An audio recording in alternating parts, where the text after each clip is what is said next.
Howdy y'all, gonna be baking a cake today. Gonna be a lot of fun. Let's get to it.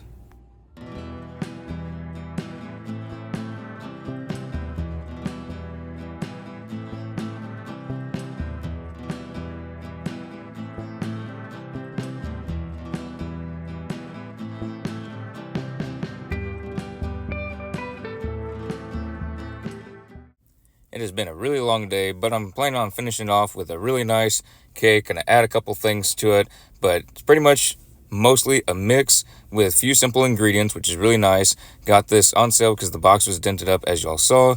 So it's a vanilla cake, but I'm adding some nutmeg. I'll also be adding some cinnamon to it.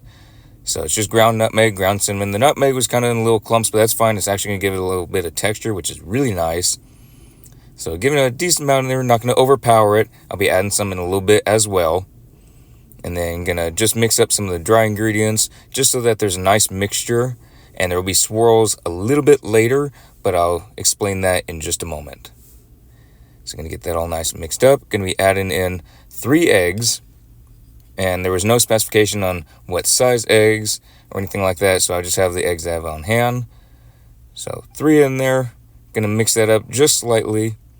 After I add in a little bit of oil. Now it does call for 1/3 cup of oil, but I'm going to be adding in a little bit slowly.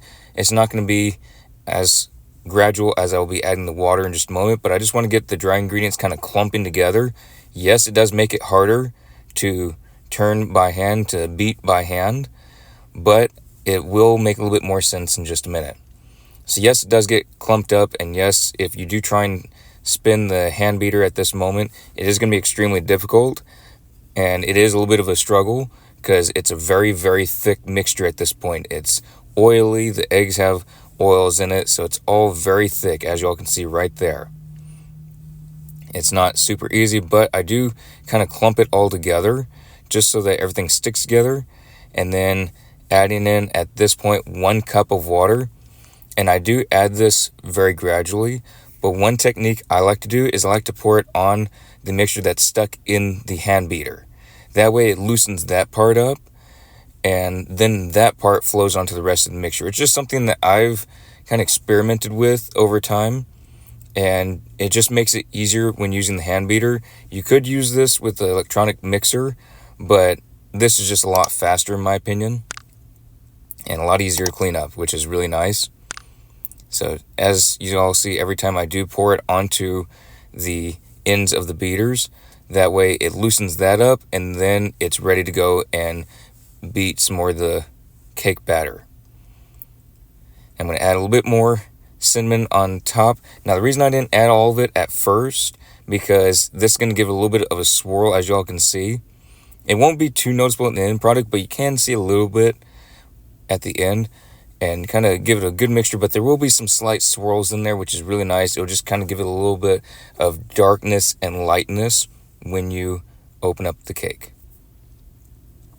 So I'll be spraying the pan that I'll be using. It's a 9-inch by 13-inch pan, and I'm just going to be spraying a regular oil on it. I do have Pam spray, but this is just another one I had on hand as well.